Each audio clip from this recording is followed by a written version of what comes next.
You're listening to the CyberWire Network, powered by N2K.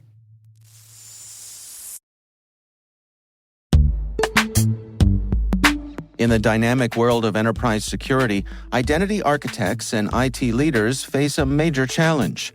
Growth by repeated acquisitions multiplies the complexity of everything. Multiple IDPs, MFA providers, policy engines that all need to coexist. This can lead to fragmented user identities and policies that create security vulnerabilities and add access friction. Strata Identity solves this. Now you can decommission unneeded IDPs and consolidate the ones you'd like to keep without rewriting apps or disrupting users, engineers, and app owners. Plus, Strata's modular architecture makes it easy to integrate with any identity provider without manual maintenance and coding. Join the ranks of cybersecurity leaders using identity orchestration.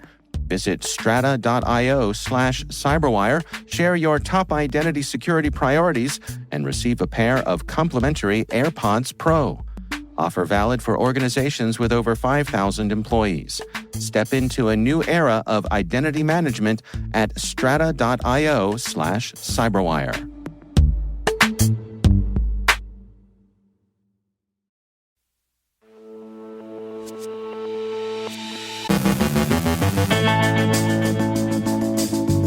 Operation Endgame takes down malware operations around the globe. A major botnet operator is arrested. Ticketmaster's massive data breach is confirmed, and so is Google's SEO algorithm leak.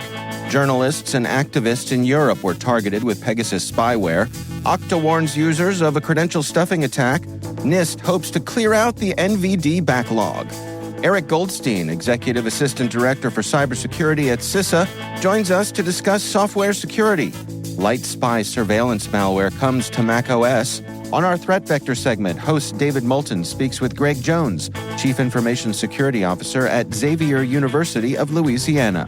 And ChatGPT briefly gets a God mode.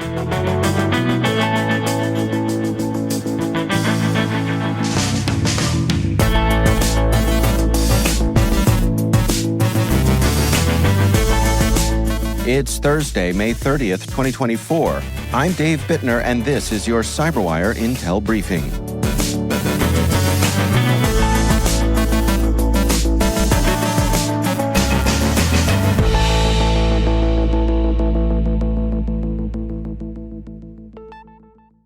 An international law enforcement operation, codenamed Operation Endgame, has seized over 100 servers used by major malware loader operations like Iced ID, Picabot, and TrickBot.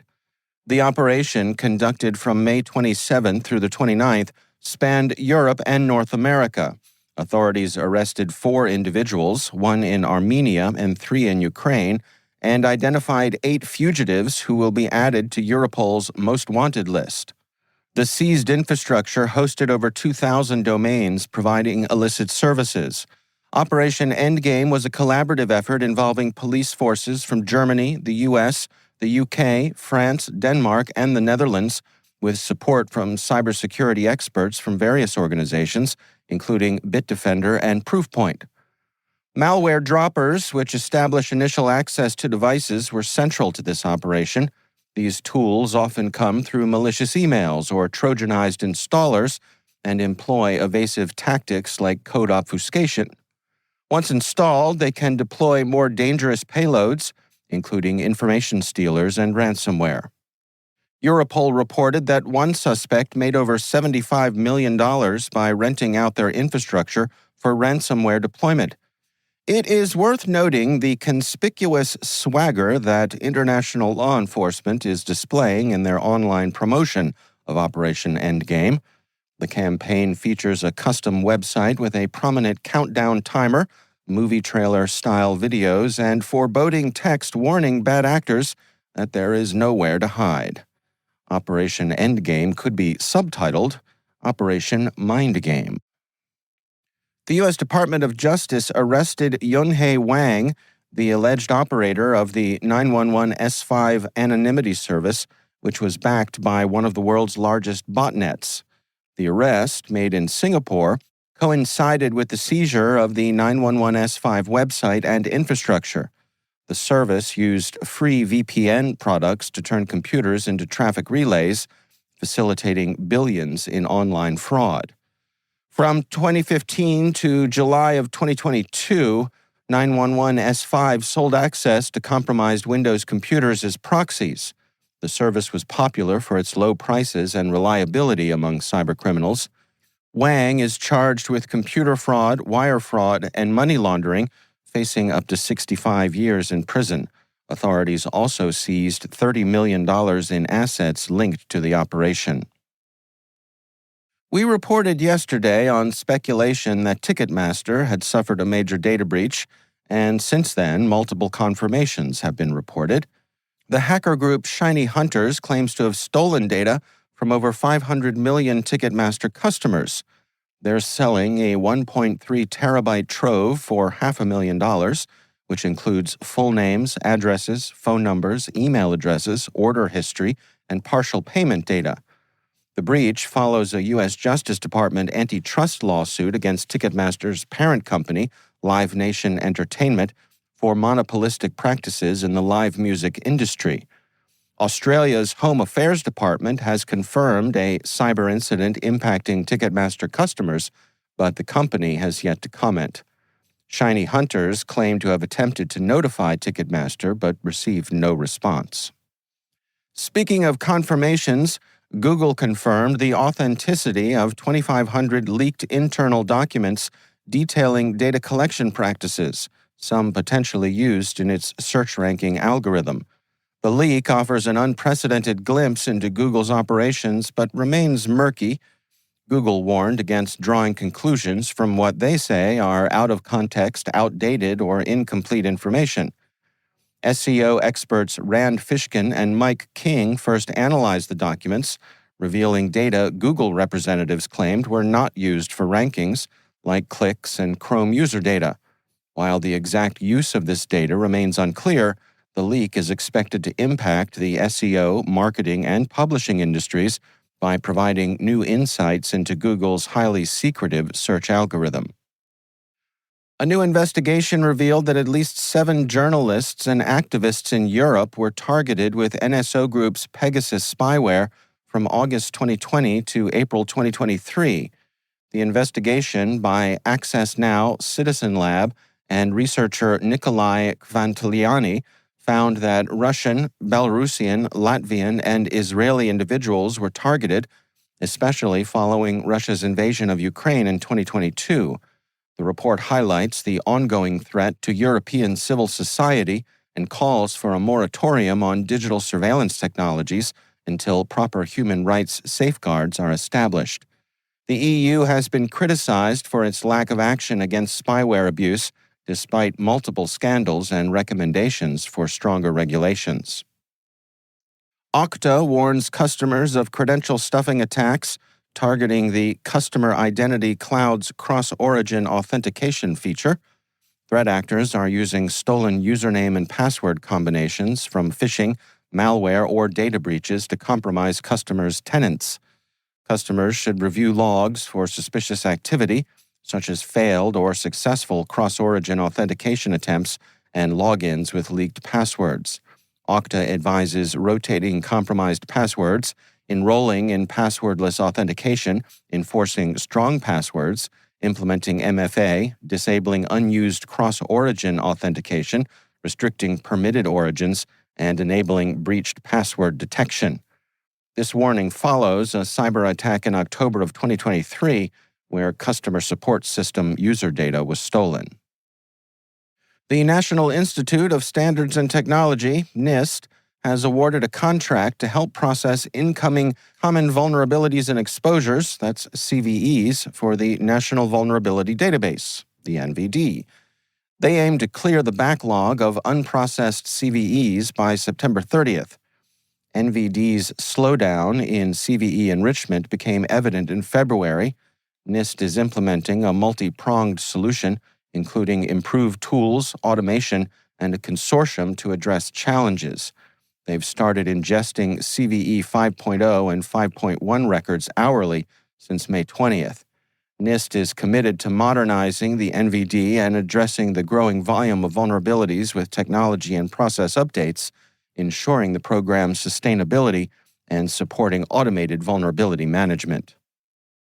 A macOS version of the LightSpy surveillance framework, previously known for targeting Android and iOS, has been discovered. LightSpy, used to steal data such as files, screenshots, and location information, has been active against targets in the Asia-Pacific region. Security firm Threat Fabric reports that the macOS implant has been in the wild since January of this year, but is currently limited to testing environments and a few infected machines used by cybersecurity researchers. The attackers exploit WebKit flaws to compromise macOS devices. The macOS version uses 10 plugins, including sound recording, browser data extraction, and screen recording to exfiltrate data. Threat Fabric's access to the control panel revealed potential implants for Windows, Linux, and routers, although their usage remains unclear.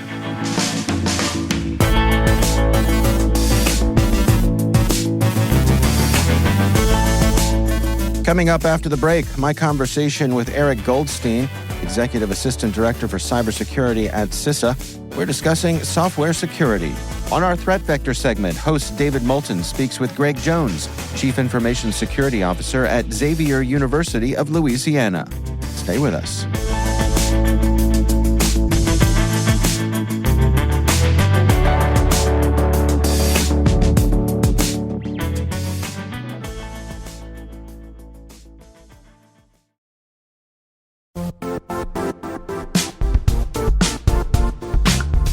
And now, a word from our sponsor, Zscaler, the leader in cloud security.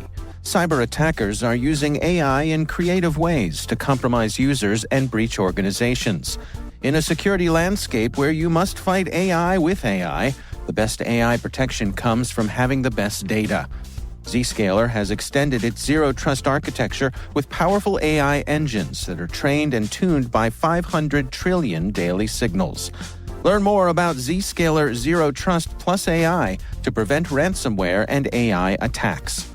Experience your world secured. Visit zscaler.com/zerotrustai.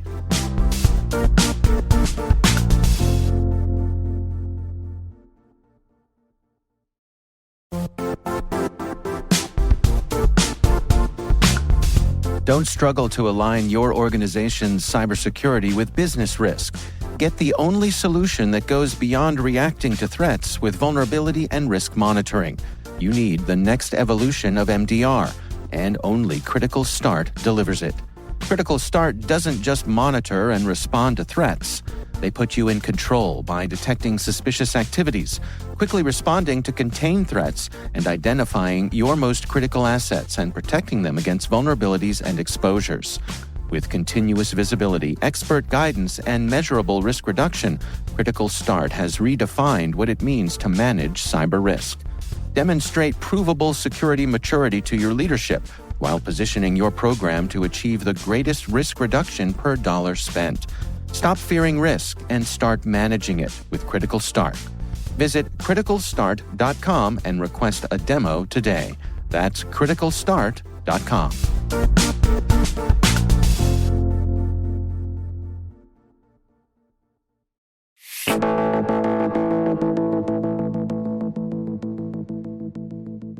Next up, we've got our bi-weekly Threat Vector segment. Host David Moulton speaks with Greg Jones, Chief Information Security Officer at Xavier University of Louisiana. I would welcome everybody who wants to be there. And I think that's what makes the best teams, David, people who actually want to be on the job, whether they know a lot or they have limited knowledge. A lot of times people with limited knowledge are easier to train. But I would say that my advice is cybersecurity is an ever-evolving career field. You don't necessarily need a lot of tech background in tech to be able to contribute to the advancement of this industry. Everyone brings different career and life experiences to the table, and these collaborative ideas is what ultimately make us more cyber secure.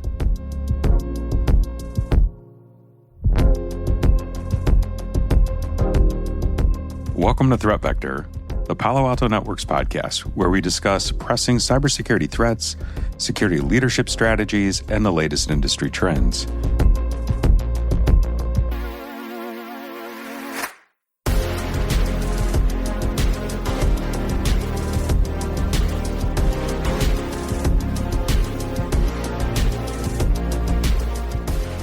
Today, we're venturing into the world of academia, a space that is filled with distinctive challenges for any security team. I have a very special guest today, Greg Jones, the Chief Information Security Officer at Xavier University of Louisiana, whose unique approach to cybersecurity is shaped by his family's background, which is steeped in service to country and community. Greg brings to the table a wealth of experience from the disciplined and adaptive world of the military directly into the dynamic and diverse ecosystem of a university. Today, we'll discuss how he translates that sense of service into protecting one of the country's most vibrant educational institutions. We'll explore the strategies that keep the digital campus secure, the innovative awareness campaigns that educate and empower both beginners and the most savvy users, and the technological measures that combat the threats lurking to the academic community at Xavier. Greg, thanks for taking the time with me today on Threat Vector. You've got a really notable background, military service and cybersecurity, a family full of IT professionals. I'm curious, how has this experience shaped your approach to cybersecurity? So my childhood was shaped from growing up around lots of veterans and educators. The majority of my family were either worked in education or served in the military. My grandfather was a World War II veteran. My dad was a technology administrator. Mom was an academic administrator for many years. This is what most of the people in my family chose to do as a career. We call it service to country and community. That's what cultivated my passion. Greg, how do you ensure that the cybersecurity training is both accessible and effective for everyone at the university? Because I imagine that you've got a wide range of capabilities and technical skill levels, considering some faculty maybe have been there for decades, and you've got new students coming in that maybe don't have a ton of training. And then, maybe on the other end of things, you've got some really savvy computer users that may be able to be more capable than expected. And you've got a chance to level set everyone against that standard. What are your approaches for that? So the trainings usually cover various topics at a high level and are not overly technical. My intent is to create our cyber campaigns to be both interactive and educational. Whenever we have new employee orientation, I give cybersecurity presentations where I demonstrate to our employees what cyber attacks look like, how their specific job role may be a target for bad actors, and how to report suspected malicious activity. We also offer training for new incoming students. So basically, upon arrival at Xavier, everyone is introduced to cybersecurity awareness in some form, regardless of their skill level. How do you prioritize your cybersecurity tasks, and what strategies are you using to ensure that you've got that comprehensive coverage across all the university's estate? So what we do is after we complete our self-assessments or audits, we base that off of our plans of actions and milestones. And this is usually what guides us with our daily cybersecurity task. We get those third-party risk assessments, and they list out everything that lists where the gaps are in our environment, lists where the gaps are in coverage, and we try to manage that as best we can with fighting those fires. So I promised you I was going to ask about AI. I'm curious, it's a hot topic, but I'm wondering, is Xavier University exploring the use of artificial intelligence in cybersecurity? Some of our security tools and softwares do utilize machine learning and AI tactics to be able to identify those AI-based cyber attacks. And our security team also participates in a lot of training on how to identify these types of attacks. Greg, you sit at sort of an interesting intersection of academics and security. And if you were to give some advice to a person who wanted to either start a career or shift gears and come into security, what would you advise them to look at? Talk to me about your thoughts there. I would welcome everybody who wants to be there. And I think that's what makes the best teams, David, people who actually want to be on the job, whether they know a lot or they have limited knowledge. A lot of times people with limited knowledge are easier to train. And I would say that my advice is cybersecurity is an ever-evolving career field. You don't necessarily need a lot of tech background in tech to be able to contribute to the advancement of this industry. Everyone brings different career and life experiences to the table, and these collaborative ideas is what ultimately make us more cyber secure. Yeah, having a homogenous team. A mentor of mine back at a previous job had talked about this. If everyone has the same experiences, same education, same background, you're kind of blind to where your biases are. But when you mix it up and you have a variety of people, you end up with a very, very strong team. And that's stuck with me quite a bit. Greg, before we wrap up, I want to ask you, what's the most important thing that a person who's listening today should take away from our conversation? One of the most important things that someone should take away from today's conversation is that don't be afraid to jump into cyber if that's something you're interested in. Don't feel discouraged by thinking you may have a lack of experience. Just get out there, meet people, ask questions. Someone is willing to help you. We use students as student workers. They obviously don't have a lot of experience. At one point, I didn't have any experience, especially when I joined the military. Most of us were all brand new to cyber. And if you're willing to dedicate the resources to train your employees, there will be a great return on investment. Greg, I think you've got an amazing job. Xavier's lucky to have you there protecting them. I'm sure that there's a sense of doing work at a place that puts good out into the world. That gives you quite a bit of pride. Yes, it really does. I love my job, and I'm happy to be able to support such a fantastic university. That's it for Threat Vector this week. I want to thank the Threat Vector team. Michael Heller is our executive producer.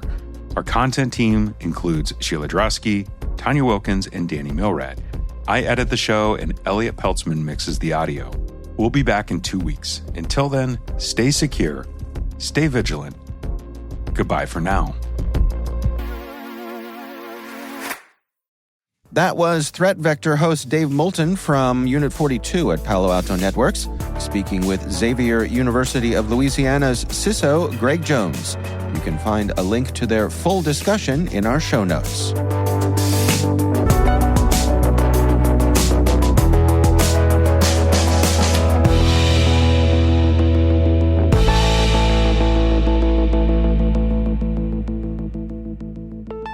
Eric Goldstein is currently the Executive Assistant Director for Cybersecurity at CISA.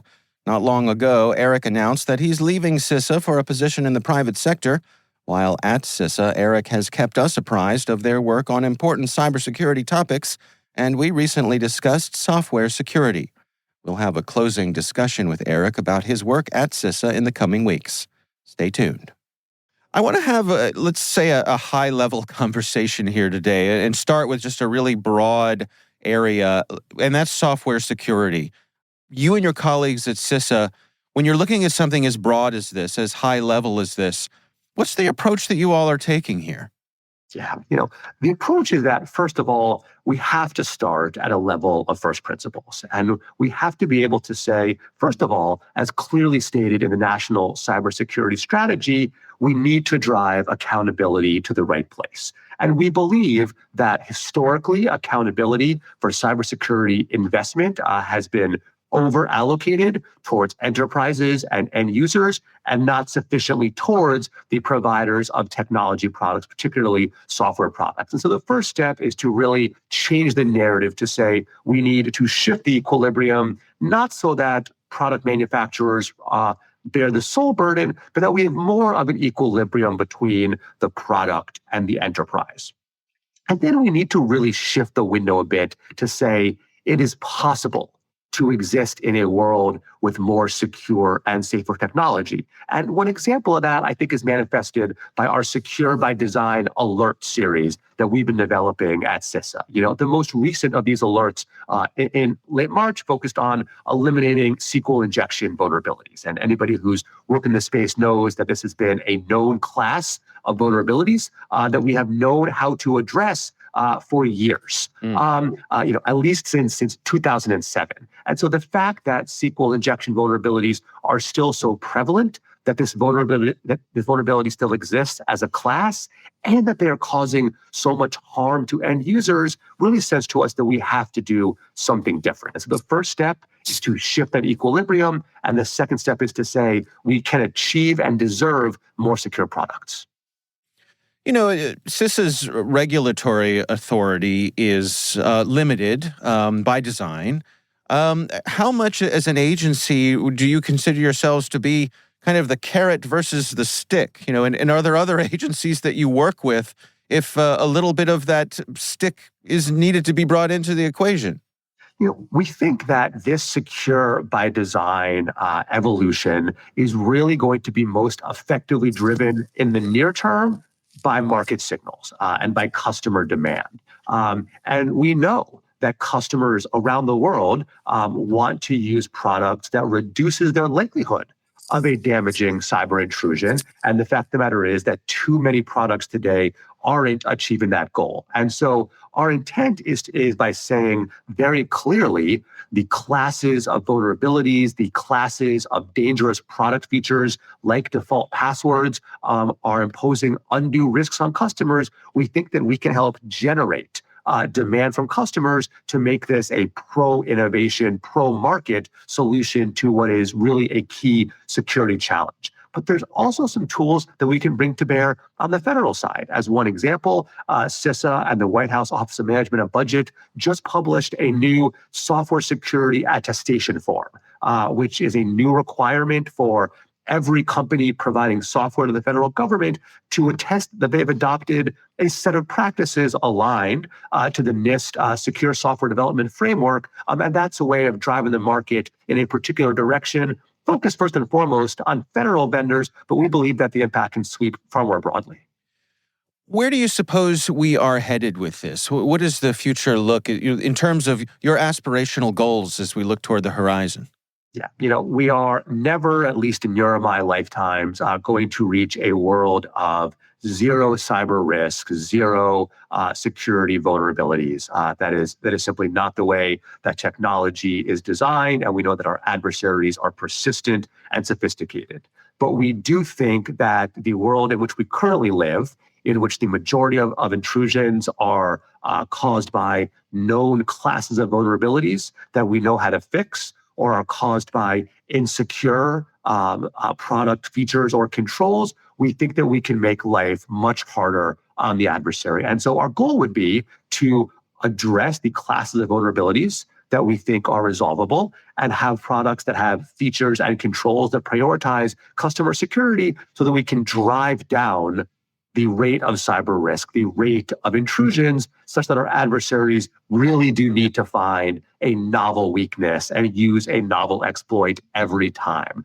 That would be a much more secure environment, and one where the rate of harm generated by cyber risk is vastly lower. Well, before I let you go, I know engagement is always a priority for you and your colleagues there at CISA. What's the best way for folks in our audience to do just that, to get in touch, to keep on top of what you all are up to? So we would point everybody to cisa.gov/secure by design. That is the landing page for all of our Secure by Design resources. And there's also a link to reach out to our team. All right. Eric Goldstein is Executive Assistant Director for Cybersecurity at CISA. Eric, thank you so much for taking the time for us. Thanks, Dan. Always a pleasure.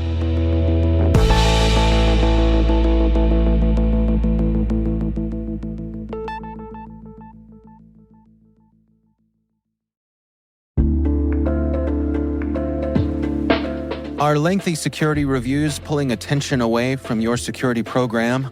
With the largest network of trust centers, Vanta can help you streamline security reviews to win customer trust, save time, and close deals fast.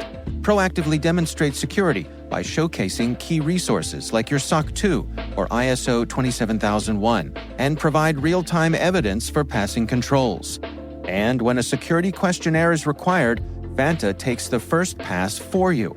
Visit vanta.com/cyber to take a self-serve tour. That's vanta.com/cyber.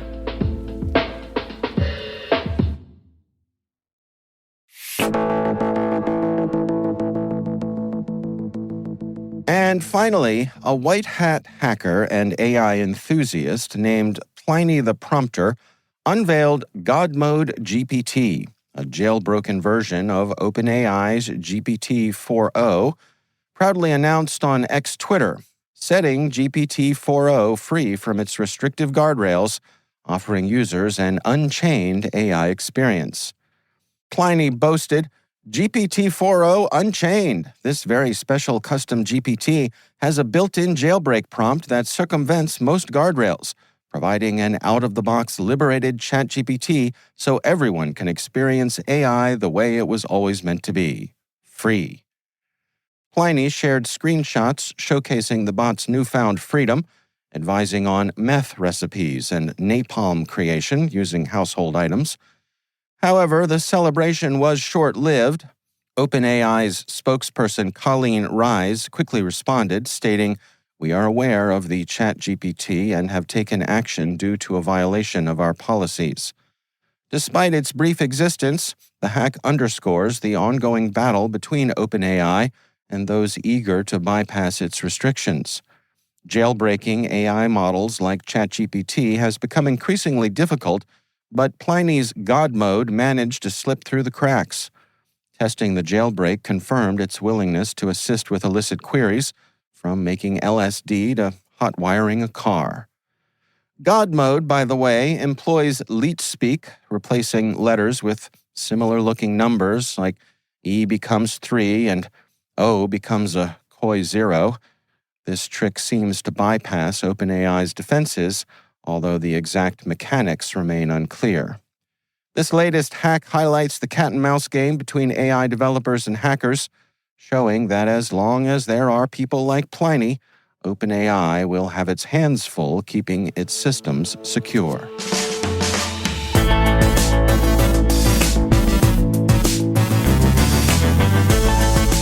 And that's the CyberWire. For links to all of today's stories, check out our daily briefing at thecyberwire.com. We'd love to know what you think of this podcast. Your feedback ensures we deliver the insights that keep you a step ahead in the rapidly changing world of cybersecurity. If you like our show, please share a rating and review in your podcast app. Please also fill out the survey in the show notes or send an email to cyberwire@n2k.com. We're privileged that N2K CyberWire is part of the daily routine of the most influential leaders and operators in the public and private sector, from the Fortune 500 to many of the world's preeminent intelligence and law enforcement agencies. N2K makes it easy for companies to optimize your biggest investment, your people. We make you smarter about your teams while making your teams smarter. Learn how at n2k.com. This episode was produced by Liz Stokes. Our mixer is Trey Hester, with original music and sound design by Elliot Peltzman. Our executive producer is Jennifer Iben. Our executive editor is Brandon Karpf. Simone Petrella is our president. Peter Kilpie is our publisher. And I'm Dave Bittner. Thanks for listening. We'll see you back here tomorrow.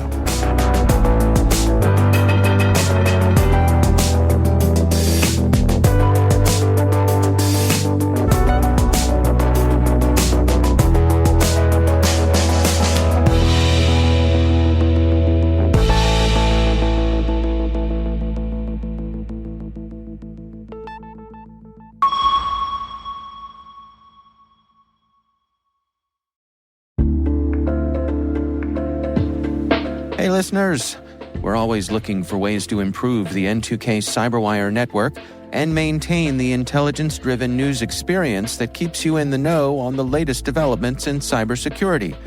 We've launched our 2024 audience survey and would love for you to take a few minutes to share your feedback. And hey, there's even a chance to win a $100 Amazon gift card if you complete the survey.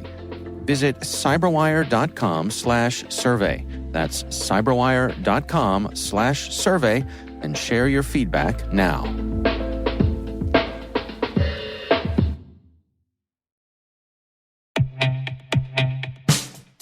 And now, a message from Cyberbit. Mastering cybersecurity is like mastering a sport. You build muscle memory through rigorous practice, then you train as a team to foster cohesion while operating under pressure. Like athletes, cybersecurity professionals thrive on hands-on simulation. But traditional courses, certifications, and open-source labs won't build you a winning team. You need Cyberbit. Cyberbit offers a hyper-realistic simulation environment for your SOC, IR, and C-suite to refine your skills, all using the market-leading SIMs, EDRs, firewalls, and WAFs they use every day. Cyberbit is offering CyberWire listeners a free live-fire exercise. Sign up your team now at cyberbit.com/cyberwire.